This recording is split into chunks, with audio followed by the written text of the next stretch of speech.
People today move through life with a kind of frantic urgency that feels normal because everyone else is doing it. From the moment they wake up, there's a rush pulsing beneath everything, getting dressed faster, eating faster, thinking faster, working faster, even resting faster.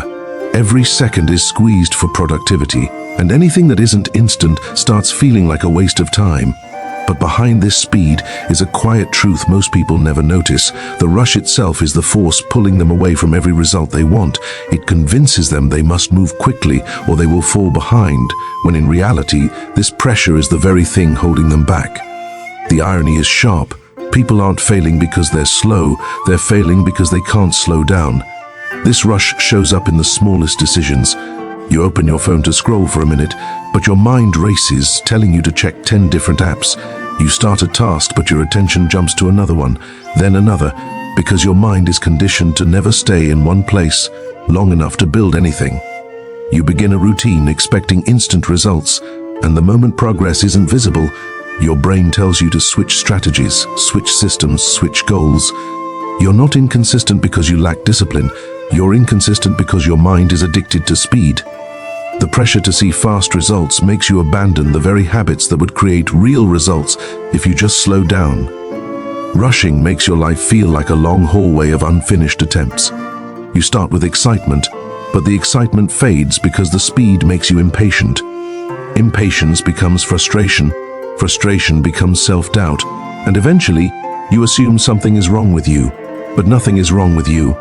The problem is that you've been conditioned to believe that progress is supposed to feel fast, dramatic and visible every single day. In reality, progress is silent, subtle, and often invisible until suddenly it isn't.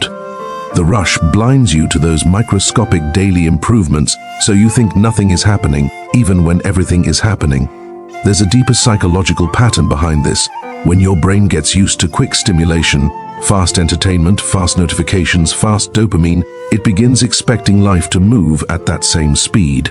The slow, steady nature of real growth begins to feel unbearable. This is why long-term habits feel boring even though they're good for you. This is why tasks that require patience, reading, studying, practicing, training, building something gradually, suddenly feel too slow or too hard. Your brain isn't resisting the task itself, it's resisting the pace. In this way, rushing becomes a kind of invisible prison. You're not trapped by your environment, you're trapped by an internal clock that's ticking too fast. The danger is that rushing creates the illusion of effort without the reward of results. You feel busy, but you're not advancing. You feel stressed, but you're not improving. You feel exhausted, but you're not moving forward.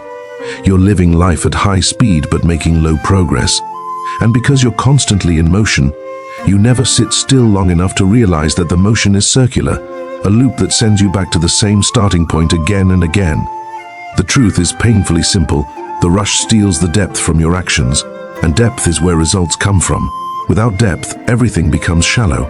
Your focus, your habits, your relationships, your goals, your self-belief.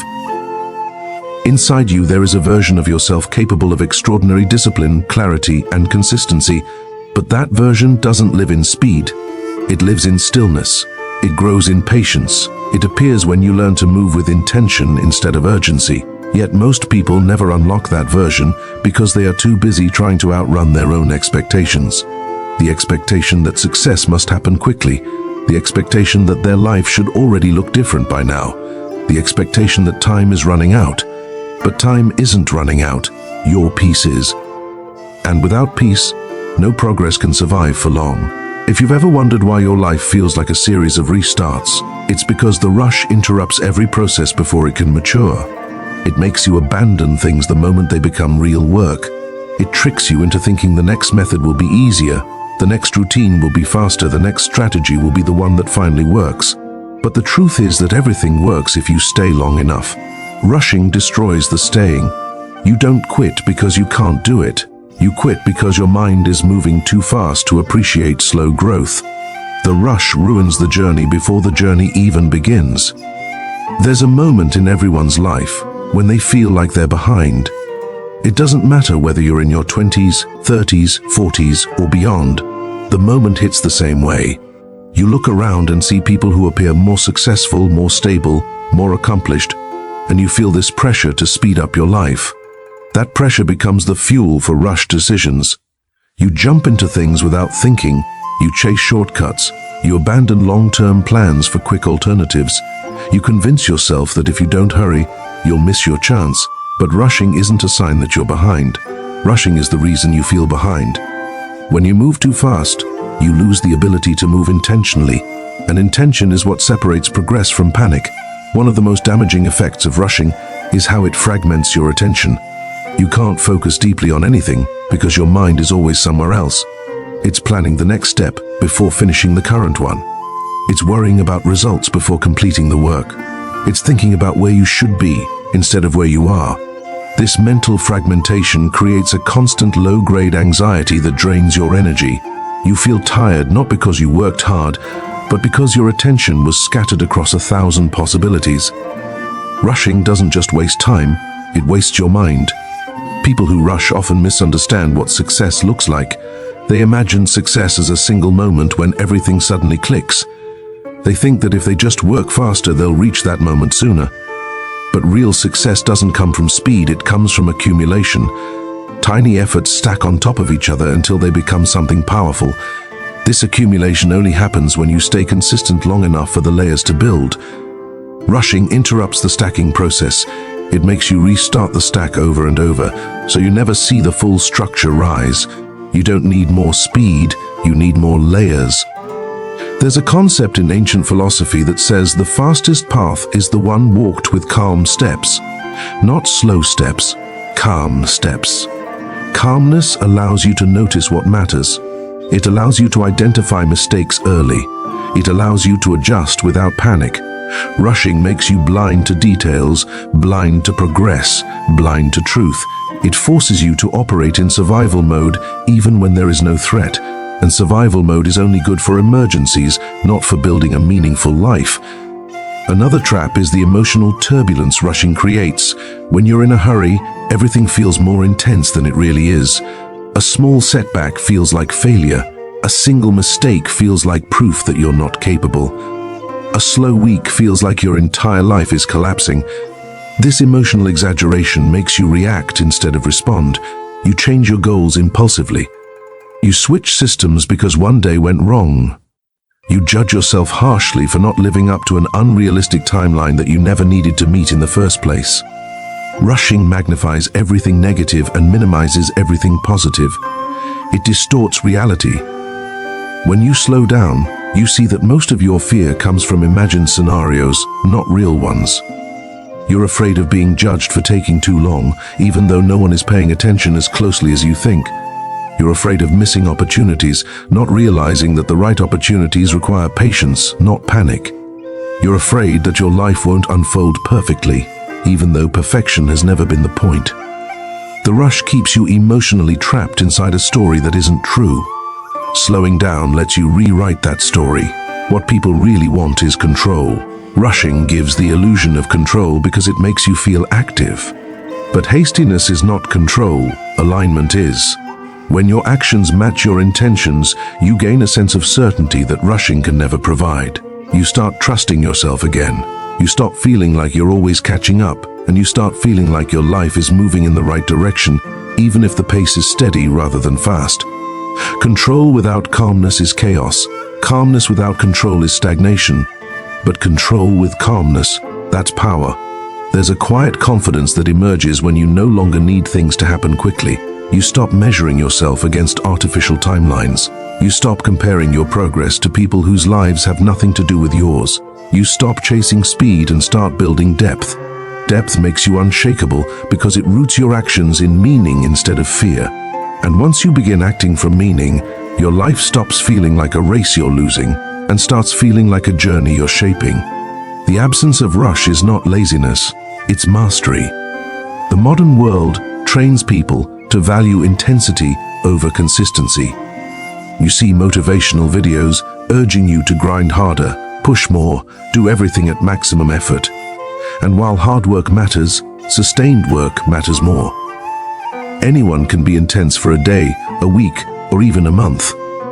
But intensity without consistency collapses. Rushing creates intensity but destroys consistency. The result is a cycle of burning bright and burning out, where you push yourself ferociously, then crash, then restart, then burn out again. The cycle feels personal, but it isn't. It's structural. It's built into the mindset of speed. People often tell themselves, I need to fix my discipline. But the real issue isn't discipline, it's pacing. Discipline thrives in predictable environments. Rushing destroys predictability. It causes emotional spikes, sudden changes, mood swings, and mental turbulence that make consistency impossible. If you want to rebuild discipline, you have to rebuild pace, not slower, steadier. Consistency is what transforms actions into identity. When you rush, you interrupt that transformation. You never stay with anything long enough for it to become part of who you are. Rushing also creates a dangerous relationship with time. You start seeing time as an enemy, something that slips away, something that must be conquered, something you must constantly chase. This mindset makes you live in a constant state of urgency, even when nothing urgent is happening.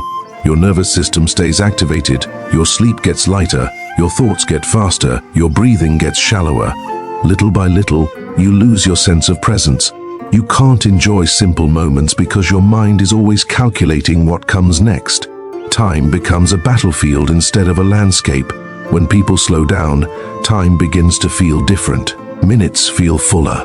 Tasks feel less overwhelming. Conversations feel real. Work feels manageable. You begin noticing the richness of moments instead of rushing through them as if they are obstacles. You stop thinking about your life in terms of years lost and start thinking in terms of days used well. This is the foundation of inner peace, not laziness, not passivity, but presence. When you're present, you stop living in imaginary futures and start living in actual reality. One of the most powerful things you can do is give yourself permission to progress at a natural pace. Natural pace does not mean slow, it means sustainable. It means you can show up again tomorrow and the next day, instead of collapsing under pressure and restarting repeatedly. Sustainable progress compounds. A small daily action performed consistently for a year will beat a massive burst of action performed inconsistently for a month. Rushing prioritizes big bursts. Calmness prioritizes long arcs. Life is built in arcs, not bursts. Imagine planting a seed and checking it every hour to see if it's sprouting. That's what rushing does to your goals. It makes you obsessive, impatient, and blind to natural growth cycles. But a seed doesn't grow faster because you stare at it harder. It grows because the soil stays undisturbed. Your habits are no different. They need time and protection. When you constantly uproot them to check for results, they never take root. If you want a strong tree, you must stop digging in the soil. Rushing also damages your sense of identity. You begin identifying yourself as someone who is failing, someone who is behind, someone who can't get it together. This self-image becomes a lens that distorts everything you do. You interpret every setback as confirmation of your flaws. You interpret every slow moment as proof of inadequacy. But when you slow the pace, you begin to separate your identity from your results. You stop defining yourself by what has happened and start defining yourself by how you respond. Confidence grows from responses, not outcomes. A slow, intentional pace also sharpens your ability to notice patterns in your behavior, your emotions, your triggers, your strengths. When you're rushing, you overlook these patterns because you don't stay in one moment long enough to observe it. Self-awareness requires stillness. You cannot understand yourself when you are constantly sprinting mentally. But when you slow down, your mind stops blurring and starts clarifying. You begin recognizing the small habits that hurt you and the small habits that help you. Change comes naturally from understanding. Rushing blocks understanding. Every meaningful improvement in your life will demand presence. Not just ambition, not just desire, not just hard work. Presence. And presence only appears when the rush dissolves. You don't need to overhaul your entire life. You simply need to change how you walk through it. A calm step can take you further than 100 frantic ones. When you learn that, everything changes. There comes a point when you realize that rushing has stolen too much from you. Your joy, your focus, your confidence, your peace. At that moment, something inside you begins to shift. You start questioning the timeline you've been pressured to follow. You start noticing how often you abandoned great opportunities simply because they didn't produce instant results. You start realizing how much potential you left untouched because your mind wasn't still enough to cultivate it. This realization isn't painful, it's liberating, because once you see the damage the rush has done, you also see the path out of it. The transformation begins with one simple choice: to value depth over speed. Depth means you stay with things long enough to understand them. It means you practice until the movements become natural. It means you repeat your routines until they feel like part of your identity. It means you focus on the quality of your actions rather than the quantity of your results. Depth is rare because it requires patience, and patience is rare because people are addicted to immediacy. But the moment you choose depth, your life begins aligning with who you actually want to become. When you start living this way, something remarkable happens. Your results improve, not because you're working harder, but because you're working cleaner. Your attention sharpens, your emotions stabilize, your decisions become more consistent. You stop wasting energy on constant switching. You stop pressuring yourself with unrealistic expectations. You stop abandoning your progress out of impatience, and without the rush interfering, your natural potential begins to emerge. You realize that you were always capable. The speed was the barrier, not the effort. There is a quiet strength that develops when you trust slow progress. You become resilient. You stop fearing setbacks because you know that mistakes don't erase your journey. You stop fearing slow weeks because you understand that pace doesn't determine destiny, consistency does. You stop fearing judgment because you no longer measure yourself by speed. You begin operating from a place of calm authority rather than frantic insecurity. This is the state that leads to mastery, not perfection, not pressure, mastery. The truth is that your life doesn't need to move faster, it needs to move truer. The things meant for you won't disappear because you slowed down. The opportunities aligned with your path won't vanish because you took your time. The results you desire will come, but not through panic. They will come through steady, intentional movement. This is the paradox everyone eventually learns. Rushing delays the arrival, patience brings it closer. When you stop racing time, you begin cooperating with it. Time becomes a partner, not an enemy. You stop counting the days and start using them. You stop imagining everything you haven't done and start appreciating everything you are building. You stop thinking in terms of what you should have achieved by now and start thinking in terms of what you can create next. Your life becomes less about catching up and more about showing up. Imagine living without the constant pressure of being behind. Imagine waking up and moving through your day with clarity instead of panic. Imagine finishing tasks because you're focused, not because you're rushed. Imagine building habits that last because they're sustainable, not stressful. This is not fantasy. This is what happens when you remove the rush. You don't slow down your progress, you accelerate it by allowing it to unfold properly. You owe yourself a life built on intention, not urgency. You owe yourself habits that grow with you, not ones you abandon. You owe yourself progress that sticks, not progress that collapses. You owe yourself a pace that feels human, not mechanical. When you honor your natural pace, you stop fighting yourself. And when you stop fighting yourself, everything opens. The rush has stolen enough from you. Let it end here. You are not behind. You are simply rebuilding your relationship with time. You are not slow. You are steady. And steady people win in ways the rushed never do. Slow is smooth. Smooth becomes strong. Strong becomes unstoppable. And unstoppable doesn't need to hurry.